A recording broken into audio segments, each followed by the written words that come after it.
name is Eddie C, and welcome to My Positive Podcast. I'll bring you positive stories of people from all walks of life, because everyone has a story to tell. Well, hello everybody, and welcome back to MPP. I'm your host, Eddie C, and this is My Positive Podcast. Before I start to talk a little bit about my guest, I just want to thank you all for tuning in each week and listening to the shows when they come out. We've had a few delays because of summertime. Sometimes it's hard to catch hold of people, so one show might be a little later than the other one. But we're still continuing. We appreciate your support. We appreciate your ideas and suggestions. We take those all in consideration. And you can touch base with me on my Facebook page, My Positive Podcast. You can also contact me via the website, mypositivepodcast.com. I'm also on Twitter, and you can also reach me via Instagram. So all the social media possibilities are there to touch base and spread your positive energy with me. Anyway, I've got, once again, 3 great guests. I've got a guy who's now living at the moment in Sri Lanka because he got stuck there with the COVID situation, but he still keeps a positive attitude and has been able to be prosperous in what he does in his work. I have another friend of mine, and she's like a multi-talented person. She sings, she dances, she's writing, and she'll tell you a lot more about her story as well. And then my third guest, we've known each other since we were in elementary school together. And he's now has a chain of restaurants in the States.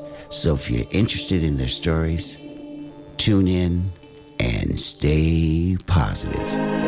My name is Eddie C, and you're listening to My Positive Podcast. Well, ladies and gentlemen, my first guest on today's show, which is based on enthusiasm, is a buddy of mine. We met each other at the time when he was actually working at Pearl Percussion in Europe, and he did public relations there. And outside of that, just a wonderful guy to know, and he's now doing some other work, which he'll tell you more about later in our conversation. Please give a warm welcome to Mr. Jeroen Breider. Hey, buddy, how you doing? I see you're stuck somewhere over there overseas, and I guess you could say COVID heaven, because you've been there for some months. It's brilliant over here. Since February, I left the Netherlands, and first in Dubai, and now I'm here for 11 weeks now in Sri Lanka. And at the moment, I'm here in Aragambe, which is on the east side of Sri Lanka, which is more or less like a surfers paradise. So lots of people are coming here to catch the wave. Right. And I hear the birds and the waves in the background. Yeah. So that's a beautiful location from what I see on the video. Of course, my audience can't see that, but believe me, it's very beautiful where he's at right now. Mm-hmm. I know we met at Pearl, Pearl Europe. Yeah. Can you tell a little bit about, your background, how you got there and what you're doing, now? Yeah, I mean, like you, I think we were from young, we were already in music, and my father is a musician, or not as a profession, but he played lots of instruments. And so I got at an early age already confronted with his musical lifestyle, so to say. Mm-hmm. And one of the instruments he also played was organ, and especially in church. Okay. So as a little boy, I sat on the Sunday afternoon, I sat on the organ bench next to my dad, pulling and pushing the organ registers for more or less sound, so to say. Okay. And I think at that time I was maybe 4 or 5. And that was my introduction into music and in performing, so to say. All right. And but I knew one thing as well, that the church organ was a little bit too dull for me. I wanted an instrument with some more action. Okay. And therefore, when I was able to choose an instrument, like I think I was back then like 8 or 9, I chose drums. Okay. And then at the age of 9, I started ordering all kinds of catalog of drum brands, cymbal brands. Back then, beginning of the 80s, I think it was 1983 when I was 9. We didn't have the internet yet, so I needed to do it the analog way, so to say. So, and at that age, I read all those magazines just before I went to sleep. I put them on my pillow, put on my little bed lamp, and then I imagined how it would be to play such a huge drum kit that I saw there in this catalog. Okay. And so next to that, of course, on the inside cover of the magazines, most of the time there were all those famous drummers depicted playing in those world famous bands, and I of course imagined and fantasized how it would be to be such a player and to be on stage. Okay, wow. And one of those catalogs, and I still have this. I have most of those catalogs. Still have those. One of those was as well the Pearl Drums catalog out of 1983. And funny enough, 21 years later, I work for Pearl Drums, and my childhood dream more or less came through. Wow. Building drum kits, photographing them, making the catalog actually myself, and doing artist relations. So how magical can life be? Wow, that's quite a story, man. I didn't know that. Yeah. I mean, like I said, I met you as because I've been an endorser for them for many years. But I remember when you came there, and I said, you were the new guy to the whole family, the Pearl family, because I had already been with them for quite some time, actually since the beginning when they started doing their big percussion line. So, now you've actually have changed and gone in a completely different direction, because how long ago was it that you left Pearl? It was in January 2018 when I started my own company or own business. So, I worked there from November 2004 till January 2018. So 13 years. And wow. Although it was some sort of a childhood dream or boy dream come through, after working there for so many years, I also felt, is this it? When you work for a company, it looks like sometimes you're turning every year in the same circle, right, and doing the same kind of things. And I thought, maybe there could be something more in life than just this. Yeah, so you wanted to have a new adventure, of course, which is, I think this is what a lot of us do, that as we progress and get older, we get stuck into maybe one thing, and it can become a bit of a, like you say, a circle that you think you're never going to get out of. But that's the wonderful thing about, doing your own thing at a certain point, that you're able to grow from it and achieve other dreams and do other start to do other goals that you like to do. So that's fantastic, man. And a big how shall I put it? A big wake-up call was also because my mother passed away way too early in 2005. Yeah, I remember that, man. I remember that. Yeah, that was a heavy time for you, I remember. Yeah, and of course, my father was worked for 40 years for the same employer, and financially supporting his family, of course. But I also saw that my father, his dream was to spend much more time or quality time with my mother after his retirement. Mm-hmm. And unfortunately, she passed away 8 years before he retired. So, and that also gave me like a wake-up call to say, well, if I live my life, I have to live it now and not wait years and years before you really start living your life. Absolutely. And also, my father in 2010, he had to undergo a bypass operation, so really heavy one. And that was more or less my second kind of wake-up call, where I said, okay, now is really the time to think of how I need to do it differently than my parents did it or than my father did it. Okay. And it took me more or less 5 years, because I know that I was on a retreat in 2013 and already knowing that I wanted to do something else, but I didn't know what. Okay. And then in 2017, there was like a big change in my life. First, in the beginning of 2017, I got to know a very special energy spray, which brought me in lots more positive energy, and I also lost, or I was liberated from my so-called negative voice, which also said to me, "Oh, Jeroen, you're not so good. You're not good enough for this. Why should you do this? What would other people say if you do it?" Or all those kind of limiting beliefs, so to say, which this negative voice is always saying to you, or at least saying to me. I don't know how it's with other, but I think lots of us have this internal negative voice.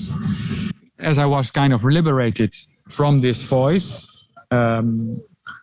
the world changed for me in a positive way, and things started to enroll itself for me. Things that I hoped for a long time suddenly appeared in my life. And there was such an eye-opening experience that I thought, okay, I'm going to try this year to see if keep working for Pearl is going to bring me good energy. If not, I will quit my job. And later that year, in August 2017, there was like kind of another project where I'm still working on now, where I had kind of gut feeling, wow, this is so small now, but can have much more potential in future. And therefore, I more or less, that was kind of the breaking point in saying, okay, this is the moment I quit my job and start my own journey. Oh, wow. Can you tell us a little bit more about the spray and the products that you started to get involved in, that was the game changer for you? Well, this I mean, you can see it, but for the audience, I got gray hair early. I think it was on my, when I was 30, I already got my first gray hairs. And then I think when I was middle of 40, my hairdresser said to me, "Why don't you color your hair?" And then I said to her, "Okay, but when I find something where I can get my original hair color back with, I'm going to use it." And that was back in 2016, 17, when I found this spray. And people told me this spray will bring you good energy, and it also helps you to regenerate. And even you can get your original hair color back. And then I was kind of triggered. So I started using it for outer appearance, so to say. But then after using it 2 months, I not only saw that some of my gray hairs already turned completely into brown hairs again, but also I noticed after 2 months that after spraying the spray, it changed something internally. Okay, wow. And that internal change was, as I said, even a more life-changing thing, by losing this negative voice, but also by noticing that the colleague I worked with for the last 10 years, where my relationship was a little bit kind of a struggle to communicate with him, that the communication turned from one day to the other 180 degrees. And then that I didn't need to bite my tongue first 10 times before I could say something to him, but that I could right away say what I wanted from him, and that he also responded in a much more positive and friendly way. And that was to me already such a miracle that I thought, wow. Oh, that's fantastic, man. That's once again, I like I said, I know you from the time when you were working there in the beginning, and I've seen you developed over the years, because, you're some years younger than me. And I noticed with your new, you're busy now with a couple of new adventures that have actually turned out quite well for you. You're doing something like with I don't know, I guess I call it a sort of a Bitcoin kind of thing now as well. Are you, I've sat in one of your meetings to get, because I was curious about it. And can you tell my audience a bit about that as well? Well, what I'm doing has something to do with crypto, but the main thing what I'm working on is blockchain. And I think lots of us have heard about Bitcoin, but the platform, so to say, the technology where Bitcoin is developed on is called blockchain. And I think that's my mission, that a lot of people don't know yet what blockchain can mean. And in my personal life now, since over 3.5 years, blockchain has meant that this technology I can build up a passive income with. And therefore, I can now also sit here on the beach of Aragambe in Sri Lanka because I know my money is coming every month. And rather than trading, what a lot of people do when you buy a Bitcoin or another crypto coin, you hope to buy it at a very low price and sell it at a higher price. But then once you sold this Bitcoin or this other cryptocurrency, you have to buy new ones at this higher rate. So actually, what is your gain? And this is something where you can use your smartphone for. You install 2 simple apps, and then you are more or less connected to the blockchain, and then you can start earning money with the blockchain. And is that in a short-term period, or I mean, what do you consider because it's all for me. I mean, I'm an old school guy, and I think a lot of my listeners are probably old school as well. I mean, how is that compared to, let's say, the money in the pocket? I mean, I'm that old school guy as well. I mean, I've worked in the music industry as well, and as we all know, that's all analog, which is good, of course. We all need music. But if you look at new technologies, and there are a lot over the years. I mean, if you only look at internet, who would thought in 1995, when more or less internet started rolling out for the masses, that we would walk around with an iPhone or with a phone, with a smartphone, which we would be connected to the internet 24 hours a day, and the internet is telling via a Google Maps app where to go or where to eat or. Well, it's also responsible for our conversation right now as well. Yeah, exactly. And now there is something new, which is more or less second generation internet. Internet 2.0, so to say, which is called blockchain, and that will even change our lives even more. And I sometimes compare it with electricity. When electricity was born, everybody wanted to know how does it happen? How can this happen? But nowadays we just accept electricity is there. We know when we plug it in, when we plug a device in, we know what it brings us. So, and this is the same with blockchain because it's new. Lots of people think, I need to know how it works. But if you just know that you can generate passive income with it, why do you want to know how every bit and bob works? You only need to know what it brings for you, and that's enough. And that's more or less what I show people, how you install those simple apps on your phone, how you can put coins into that app because it's kind of a digital new saving account, and then you can get guaranteed income for the next years. And with this app, you generate like a guaranteed income for the upcoming 10 years. I have a question on that. Since you're busy with it, so you can build up. You're saying that you can build up a certain amount of let's say income that's coming in, but let's say a person wants to retire, and at a certain point, how do they assess their money? And let's say at a certain point, if they're not here, how does that get passed on to family members or something? Yeah, that's a good one that you say that, because this investment also is something which you can leave for your future generations, to your children, to your grandchildren. So in that sense, if you are building up passive income, it's something which you can pass on. And how beautiful is that?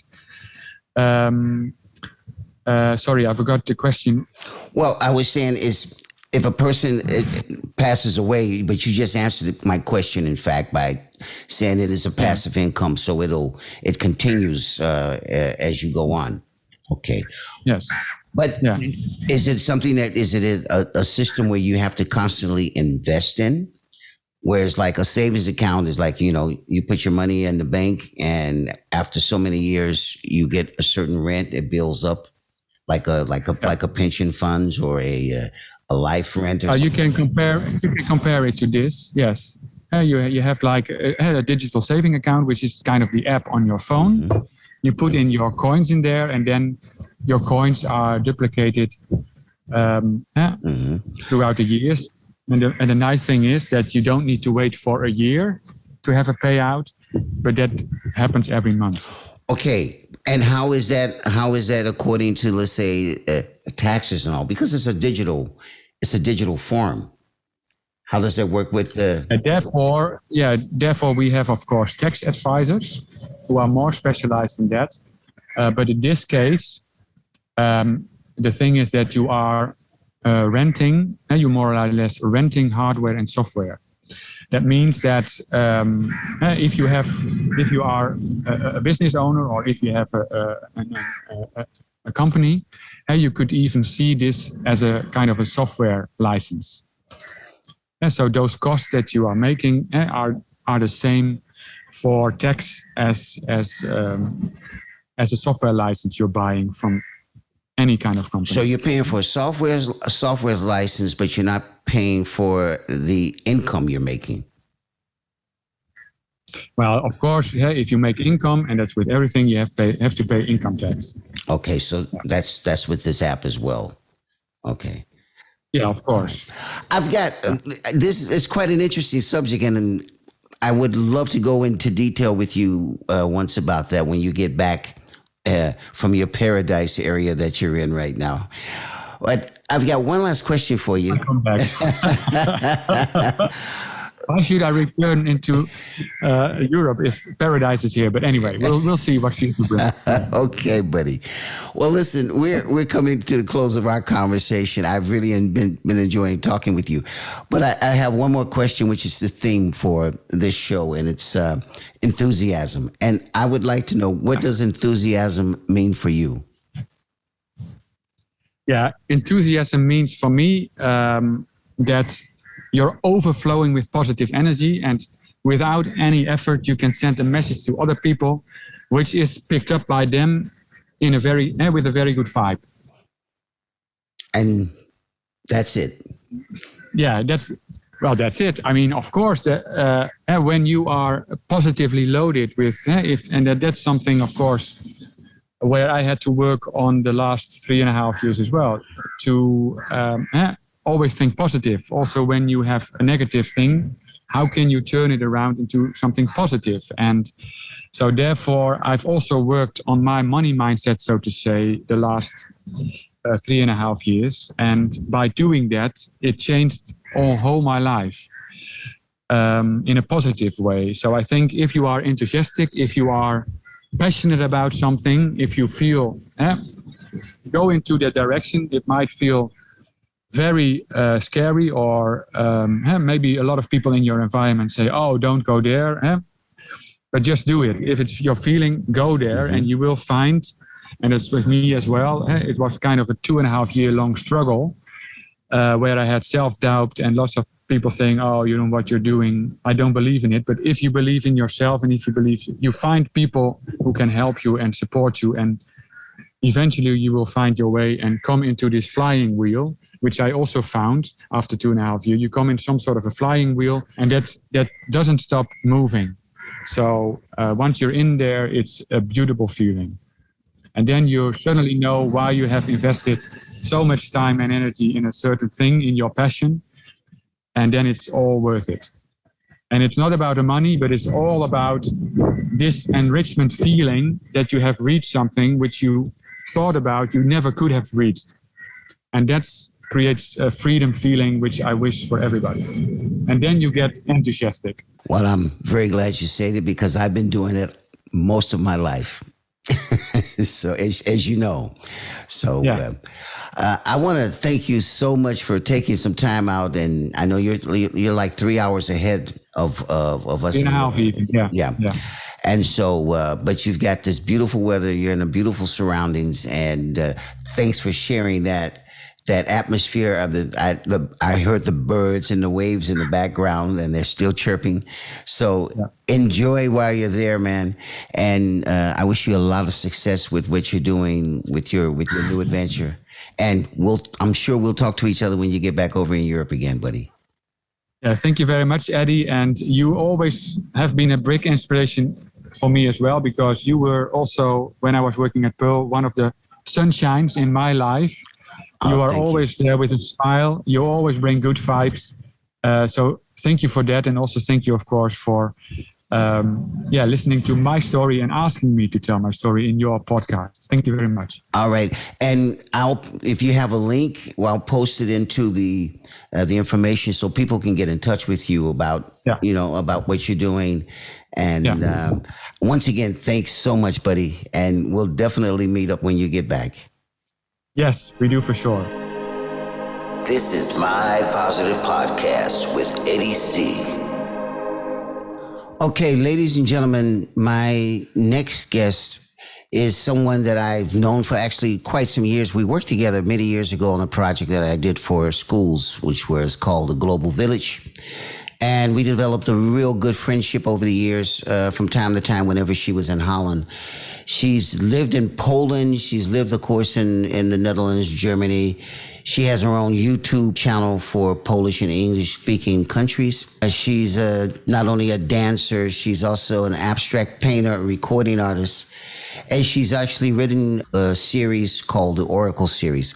Please welcome my next guest, Miss Joanna Pilatowicz. If I said that right, my dear. Yes, you did. Thank you so much, Eddie. Hi. Thank you for welcoming me and so well presenting me. That's fantastic. Oh, well, it's always a pleasure. Good. It's been quite a long time since we saw each other. A couple of years, actually, ago. Oh, yeah. A lot of things happened, right? A lot of things happened in that time. Yes, for me as well as for you.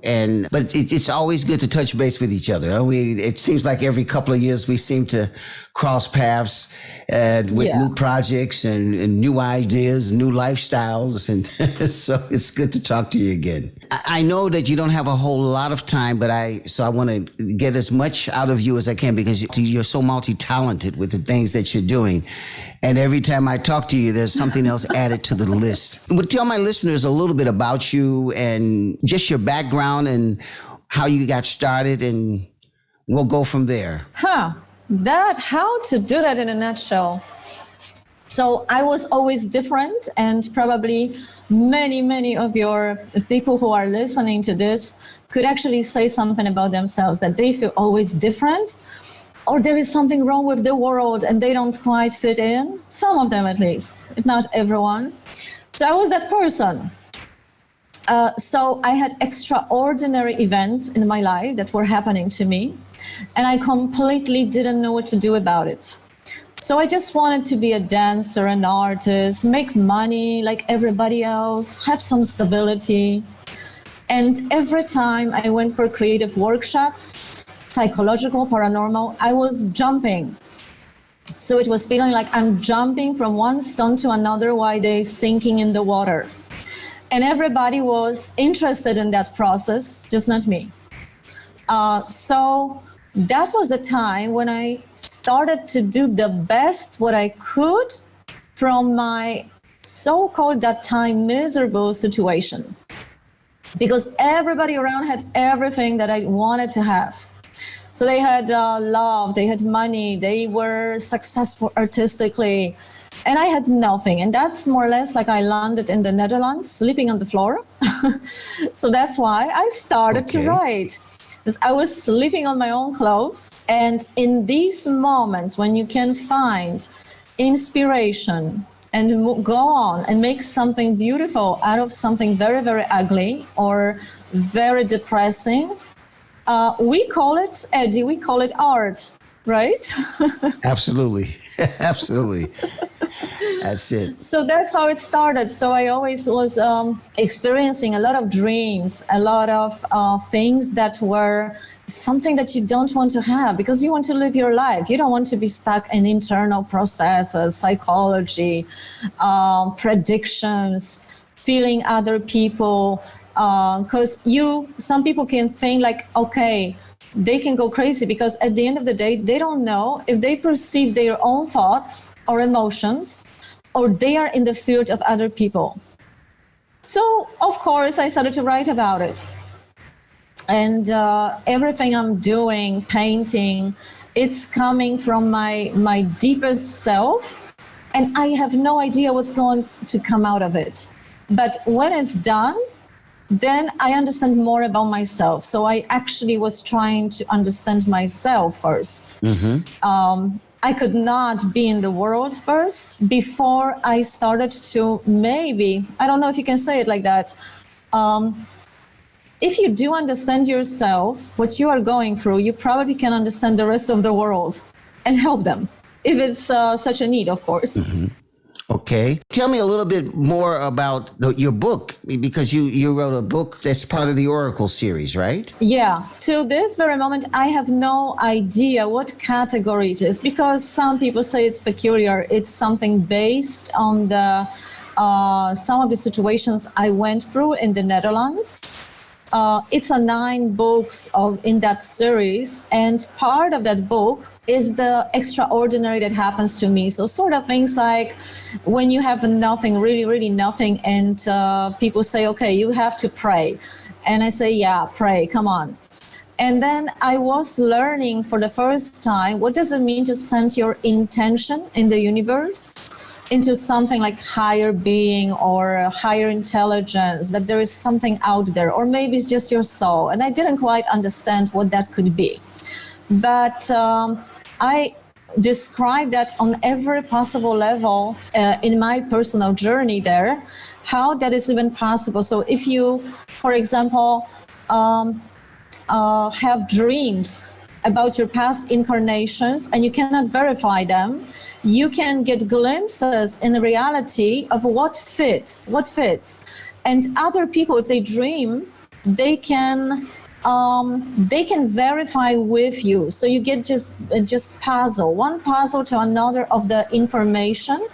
And if you find the people that are similar to you, in the Oracle series, Jasmine wasn't finding those people. Everybody were different, almost. It was very rare. She was finding some on the way, but most of the people were not perceiving what she was perceiving, not seeing, for example, colors, auras of people.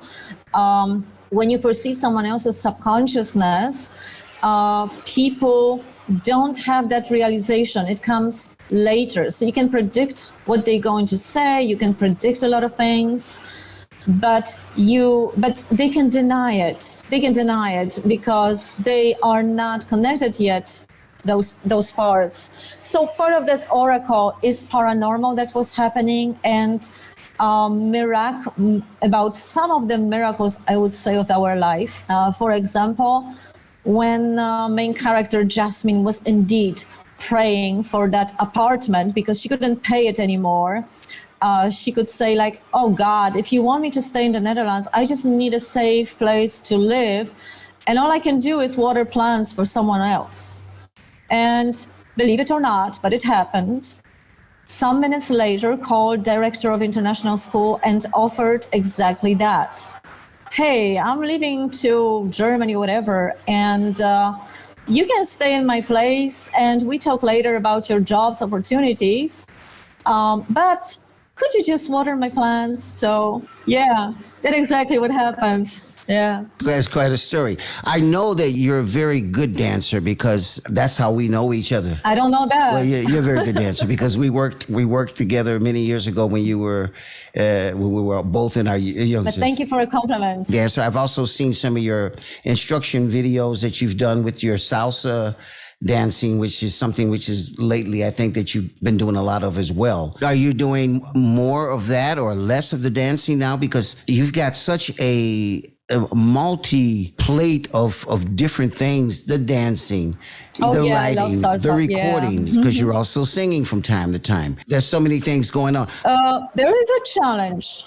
There is a challenge there because you can easily disperse yourself and none of us can do everything at the same time. And I also, I know it looks like that, but it's like you're going and moving from project to project. So there's a long months when I don't paint at all.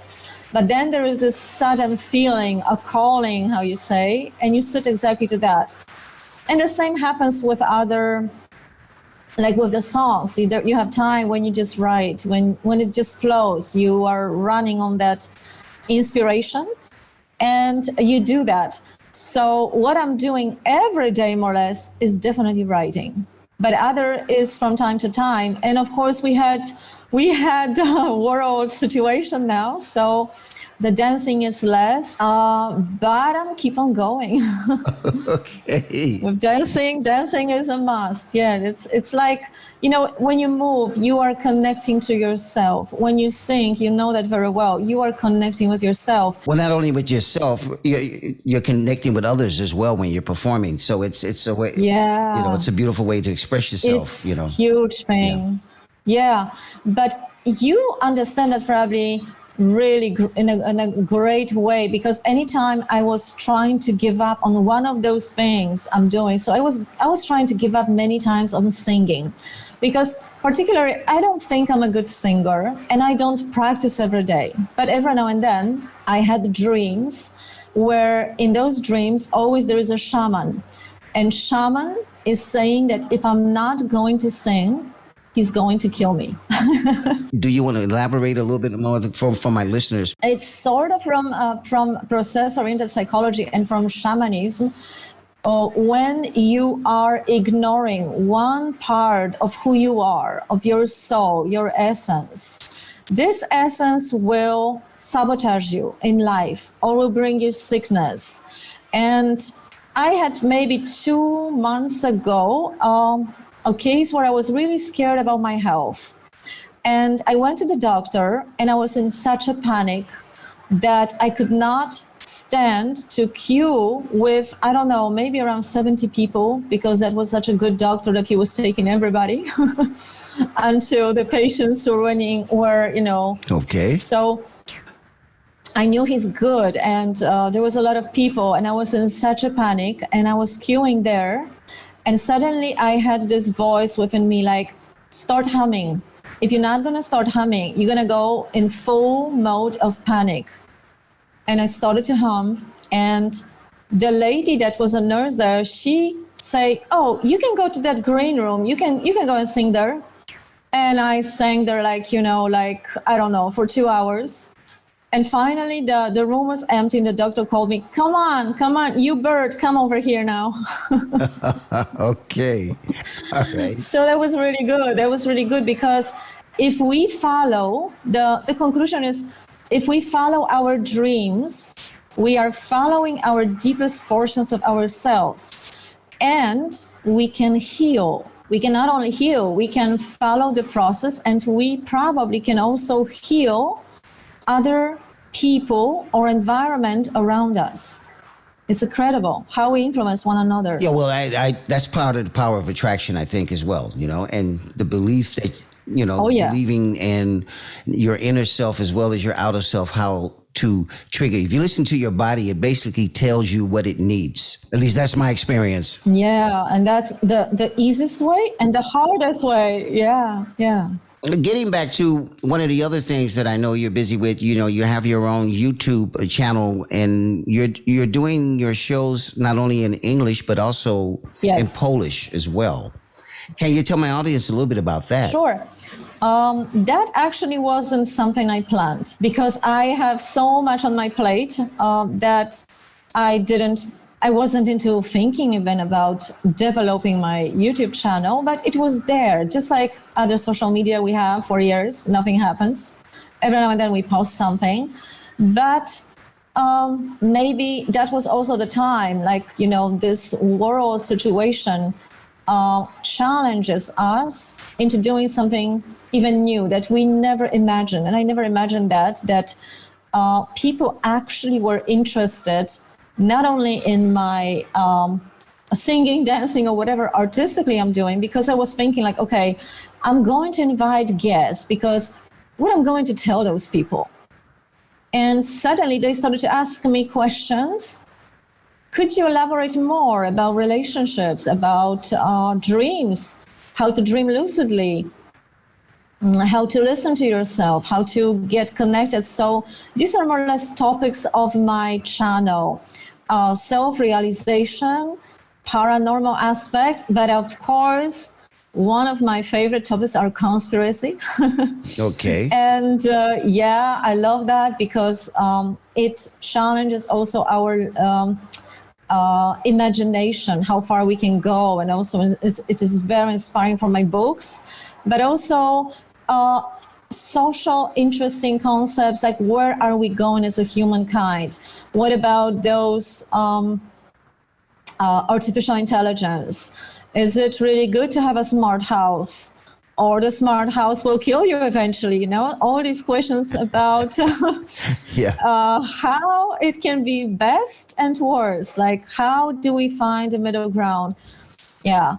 So this is more or less something, what I'm doing right now on my YouTube channel. Yeah. It's quite interesting, some of the things that you're talking about. It gets pretty deep at times. Yeah, I know. I know you. I know. Very deep. Yeah. So, and I know that I'm coming on one of your shows, so we'll have a very deep conversation. Oh, yes. Yes. I'm looking forward to that. Yeah. Before I ask you the last question, you're also doing tarot cards. Can you tell us a little bit about that? Yeah. Yeah, I actually did a whole video about it because tarot is a taboo. Still, for a lot of people, it's taboo, taken as something evil, something you shouldn't do, you shouldn't touch, especially, Poland is a very Catholic country. So a lot of people are saying that this is wrong, this is bad. And I digged into history of tarot. And every pope to the certain, I think even now, but it's hidden, they were doing tarot. Mm-hmm. So later on in history, it was completely changed by, of course, the magician, Mr. Crowley, that created the cards that were really not friendly. And some of the cards we definitely should not touch because it's like everything, it's the tool, it's the energy. So it depends on the moral and ethics of the person who's reading cards and what kind of set is that. Mm-hmm. Because the cards will show you first the mirror who you are. So if you're not ready for it, do not touch it. Okay. My topic for this show is enthusiasm. So I'd like to know what enthusiasm means for you. My first words that comes to my mind is inspiration. It's like living your life in a very inspiring way. And it doesn't mean that you have to be joyous all the time. It doesn't mean that you have to be hyper all the time. But it's lightly or easily going in between different roles in life, like tuning into yourself more. So taking the challenges, because it's not about ignoring reality, but taking whatever you have there, the material that is happening to you every day, and shape it in a way that you will be satisfied with your creation. That's what I would think. And quickly now. Of course, we can elaborate for another hour probably, okay. But we will continue maybe, yeah. Okay. Once again, like I said, you have this plate of a variety of things that you're doing in your life, which of course I think keeps you very enthusiastic each and every day, because it's like with you, it's like tossing the dice. You don't know what number it's going to really land on. And it feels like that sometimes, yeah. But it takes some discipline because it's enthusiasm, but when you are inspired to do something, for some people it's like on the border of being obsessed with something, because you are not going to let it go before it's going to be done. You just have it in mind and you won't let go until it's done the way you want it. So I think only when you are enthusiastic, you are able to finish it, right? Absolutely. Well, I want to thank you so much for coming on, and I know we could go on for hours talking about these things. I thank you so much for the invitation. That was really nice and spontaneous. Okay, and thank you for coming on the show. Appreciate it very much. And keep busy. Thank you.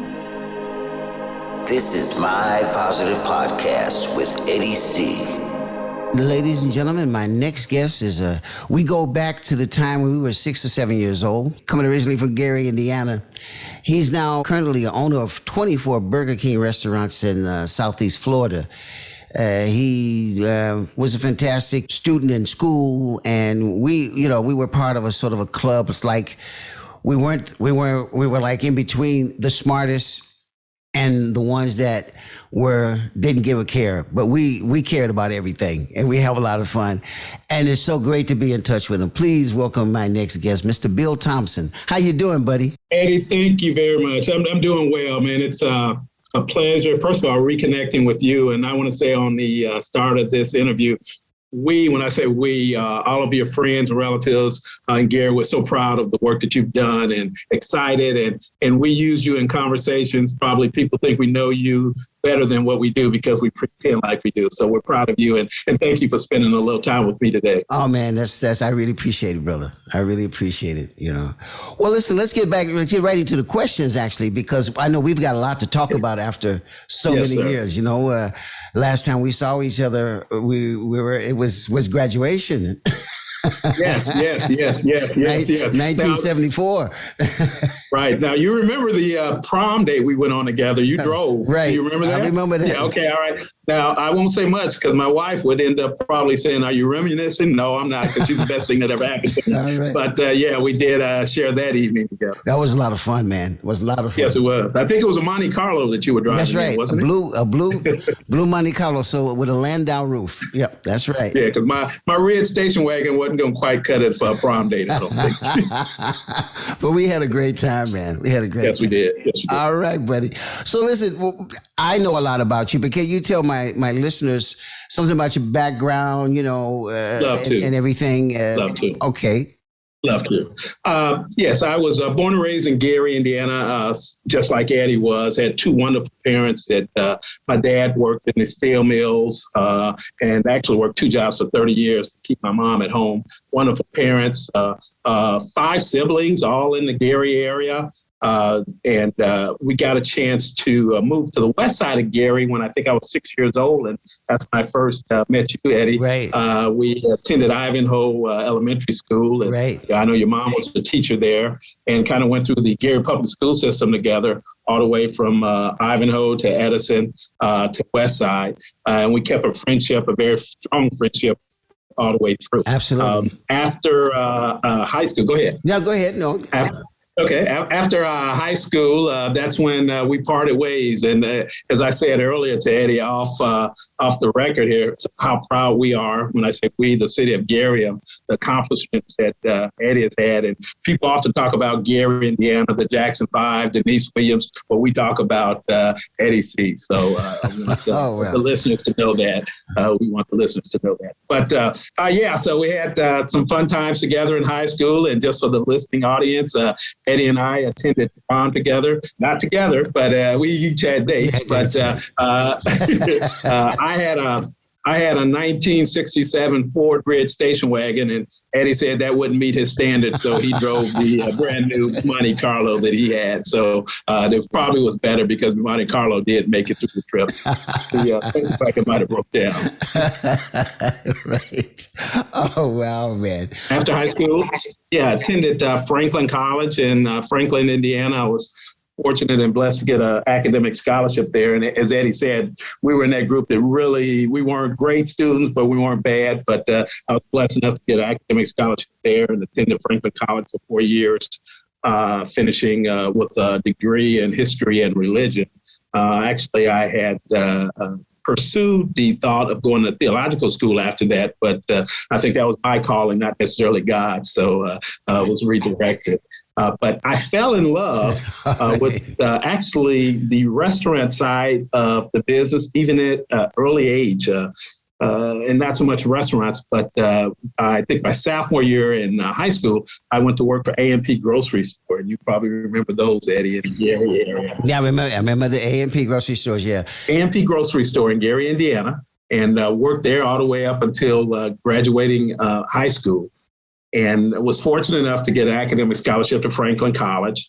And my first day at Franklin College, I decided that, hey, I needed spending money. So I went over to the school cafeteria and met the manager. His name was Mike Longo. And I asked Mr. Longo, I said, hey, is there anything I can do? And he said, yeah, you can wash dishes 3 or 4 days a week and make some extra money. So I did that, started my first day. And actually, that's when I fell in love with the restaurant business. As weird as that might sound. All right. You really started at the bottom, as they say. Absolutely. Absolutely. Washing dishes. And there's nothing more humiliating than to have your friends know that you're in the dish room. And if you remember the days where you would stack cups and mashed potatoes and you would stack trays on top just to make my job difficult. Right. Look, really, it did. I enjoyed it. I enjoyed it because I knew at the end of the week, I would get roughly about $50 or $60 a week. Now, back in the 70s, that was a lot of money. It was a lot of money back then. And I would be able to go out to Burger King, KFC, and McDonald's, and they're sitting in there eating dorm food. So I said, hey, that's all right. I'll keep washing dishes. Ain't nothing wrong with that, man. Nothing wrong with that. And so kind of like build your way up to where you are. Right. So actually it started in college. So and I didn't focus as hard as I should on academics. My sophomore year, believe it or not, I became head of the dish room at Franklin College. Oh, wow. My junior year, I became a student cook. And my senior year, I became a student manager. Wow. And I was still in college. And after finishing school, Mike Longo was still the food service director. He said, Bill, what are you going to do? And I said, well, I don't know. I said, possibility of going back to Gary and becoming a school teacher. And my sister, which you might remember, Jimmy Lynn Thompson, now Sanders, she was a school teacher. And Mike asked me, he said, well, how much would you be making? And at the time, I think Jimmy was making about $8,000 a year. And he said, well, Bill, he said, if you started in our management program after you finish school here, you would start out at $12,000 a year. I said, hey, sign me up. And actually grew in that company. I was with the company for about 3 years and became a food service manager at Calvin College in Grand Rapids, Michigan. Mm-hmm. And then actually became food service director at Marion College in Indianapolis, Indiana. So I stayed in the college feeding for probably about 4 years. And after that, I left and worked for several companies that you might be familiar with and your listening audience might be. I worked for Denny's restaurant, actually in the Chicagoland area. Interesting stories there, I'll tell you off the record. It can be kind of crazy at nights after the bar is closed. But worked for Denny's and then actually worked for Old Country Buffet. And then I became an employee of Burger King Corporation, just in the management position, and really grew my career at Burger King as a corporate employee, and worked with them for probably about 18 years. Started out as a district manager, then became a regional manager, training manager, and then moving quite far ahead, and we can close in the gap. 2006, my wife and myself decided that we wanted to no longer be held hostage by the corporate environment, and we wanted to become individual owners. So in 2006, we were blessed, and I do have a partner. We were blessed to purchase 8 restaurants in Jacksonville, Florida. And since 2006, we've grown that from 8 restaurants to 24 restaurants. Wow. That's quite a lot. That's a lot of Burger Kings, man. That's a lot of Burger Kings, a lot of work, but I have to give credit to so many people that are currently on my team that without them, we would not be successful. I try to teach and I do a lot of talking to young managers and people that's interested in business. It's not about how good you are, but it's about how much your people respect you, mm-hmm. and how much they are willing to believe in what you stand for. And then you'll be able to run a successful business, whether or not it's Burger King, whether or not it's Wendy's, whether or not it's Avon, or whether or not it's working in a school system. If you develop a team, and if you treat your team fairly, and if you treat your team the way you want to be treated, you'll be successful. How did you end up in Florida? So I was a franchise business leader in Columbus, Ohio, where I was the liaison between Burger King corporate and the franchise community. I had, I think at the time, probably about 13 franchise groups that I oversaw, and I was more of as a consultant. Okay. Well, roughly, probably back in probably 1999, me and my wife had always talked about we would love to become franchisees, independent owners, so we could control our destiny. How did you meet your wife? Because that's a very important part. I left off such an important part. So this is, if she was here, she would probably tell me that I'm not telling the complete story, but I'll tell it the way I remember it. I was working at Denny's restaurant in Benton Harbor, Michigan. And this was in 1996, okay. 97. And I was working at a Denny's, and there was a Fashion Bug. I don't know if you remember that clothing store. It's a clothing store. Fashion Bug was right in front of the Denny's restaurant. And I was walking out one day and I saw this beautiful lady. just knocked me off my feet. And she was coming out of the Fashion Bug. So I went over to Fashion Bug. Being from Gary, we didn't understand the word no. So I invited her. Right? You know, Eddie. Yeah. I invited her to lunch, and she respectfully declined. But eventually, she gave way to my being persistent, and we went out, and we were married in 1999. Wow. So just a blessing. It's been a great partner. She currently, which I put in a little plug for her and ask your listening audience to stay tuned. She's starting a business now. It's in the restaurant industry. It's called Weekend Soul Sister Weekend Chef. Oh, wow. That's great, man. That's really great. And you've got 2 sons as well, right? Yeah, I do. I have 2 wonderful sons. My oldest is in the United States Air Force. He's been in for 10 years now. He's stationed right now in South Korea. And our baby boy, Justin, who's 29, William's 30, he lives here in Jacksonville. And he's doing well. And hopefully one day he'll get into the business and allow me and Annie to completely retire and sit back and let him work hard. All right, man. That's great. Then you guys can take a trip over to Europe and come visit me. Well, we got to do that. We were in Paris 3 years ago. It was my wife's, and my wife is a little bit younger than I am, but it was her 50th birthday. Mm-hmm. So she wanted to go to Paris. We were in Paris for a week and really enjoyed it there. Getting ready to go to Saudi Arabia, I think, in a couple of years. So, but we'll definitely get over to see you. We'll definitely make that a plan to do that. Oh, yeah, definitely, man. It would be nice to hook up the whole GI reunion here. Oh, it would be. It would be Ronald Bush and Bryce. And I heard Bryce's session last week. Excellent job. I got to reconnect with you.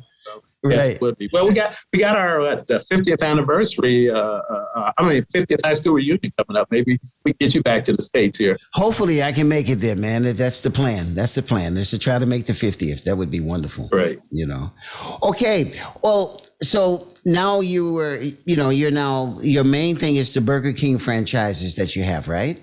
Correct. Yeah, we have currently 24 restaurants, roughly around 600 team members. And I don't call them employees, team members, because they are part of our team. And without them, we would not be where we are today. And so thankful to have a great group of people working with me, not for me, but working with me. So really blessed in that avenue. How do you manage that, man? That's a lot of people. Yeah, it's we call it single line accountability. Obviously, I have a great support team. Directly up under me, I have a director of operations who oversees all of the operational pieces of the business.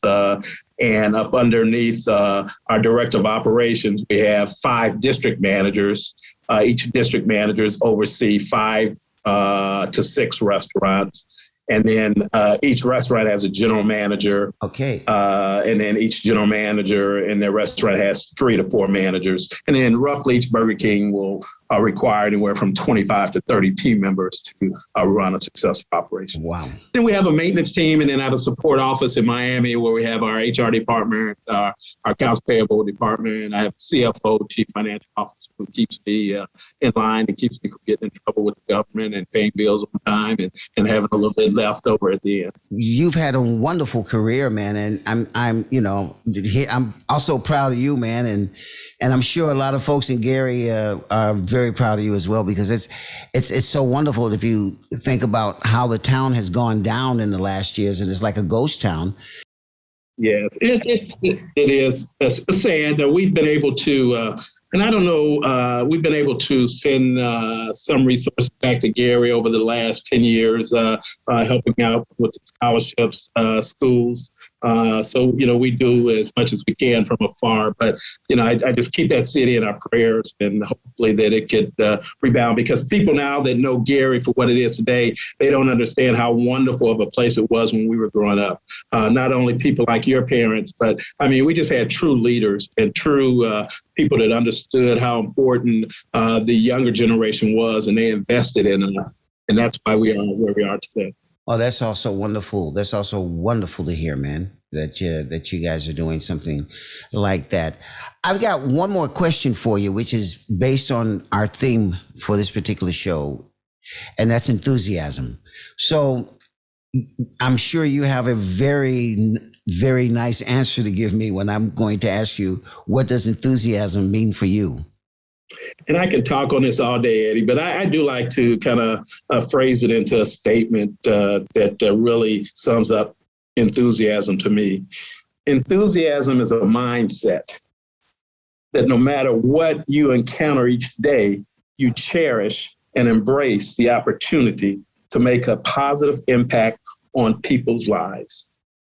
So many times we allow setbacks to make us bitter.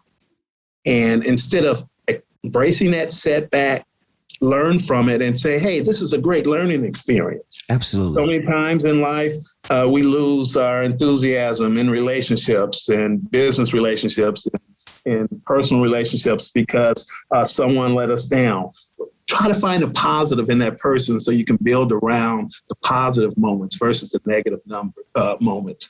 Being enthusiastic, everything. I have a strong walk with Christ. Even though things haven't always been picture perfect for me, I never gave up on the fact that Jesus Christ loved me enough that he allowed me to come and spend some time on this place called Earth. And I'm enthused about that. I'm excited about that. I'm excited about the possibilities. When I think about my father, who was born, my grandfather was actually born at the end of slavery. And the fact that he was a positive person. And my grandfather, before he died, he was a bricklayer and he owned his own company. And he was enthused about it. So never let the past or never let anyone take that enthusiasm from you, because if you do, they're taking away your gift and they're taking away your joy. And I refuse to let anyone do that. All right. Well, on those words, my brother, I'd like to thank you so much for coming on. It's great to see you after such a long time. Yes, and yes. I'm sure my listeners will be uplifted by enthusiasm after hearing this story, man. I hope so. And I appreciate it. And again, and I say in all sincerity, we're so very proud of you. Continue to spread the good news over there through your music and let people know how proud we are of you as being our son. You're the son of Gary, Indiana, and we so much appreciate you. Oh man, that's really nice. Very nice for you to say, buddy. I really appreciate that. All right. Well, listen, you take care. Keep that franchise growing. And I will. And have you ever thought about expanding over to Europe? Well, Burger King is very big in Europe, and I'm sure you're probably familiar with them. Probably not in this lifetime, but if things continue to go well for you and you're willing to maybe go 50-50 on me, we'll start something over there. How about that? Okay. I'm letting your listening audience, we're putting the pressure back on you. Well, I got a special ginger drink that I want to talk to you about. We'll talk about that. We definitely want to talk about that. Absolutely. All right, buddy. And listen, a lot of love to you. And Thank you. Same to you. And keep doing the wonderful things you're doing, bro. Thank you very much. This is MPP, and I'm Eddie C. Well, I hope you enjoyed my three guests like I do on every show. It's so nice to see how enthusiastic they are, coming from different backgrounds, different lifestyles. And you know what? If you wake up in the morning enthusiastic, and then you go to bed enthusiastic, think about how many people you gave positive energy to that day. And on those notes, here's my quote.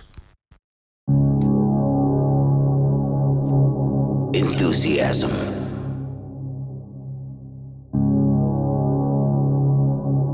Waking up each day with a good feeling about yourself and looking forward to prosperous days. Seeing that no dream is unachievable if you put your positive energy and belief in what you want in your life. Seeing any pitfalls only as small delays and learning experiences, taking you closer to your goals. That gut feeling inside that tells you, I got this, in the most enthusiastic way.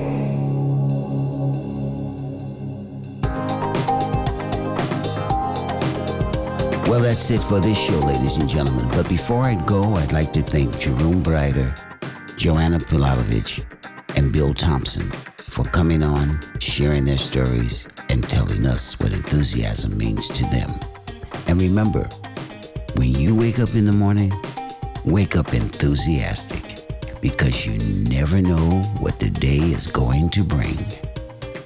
Until next time, you can find me on all platforms like Spotify, Android, and Apple. On Facebook, look for My Positive Podcast, and my website is mypositivepodcast.com. You can also contact me via my website or Facebook. A very special thanks to my technical producer, Iswan. This show is a production by Antwerp Podcast Service. My name is Eddie C., and this was MPP, My Positive Podcast. Tune in next week and stay positive.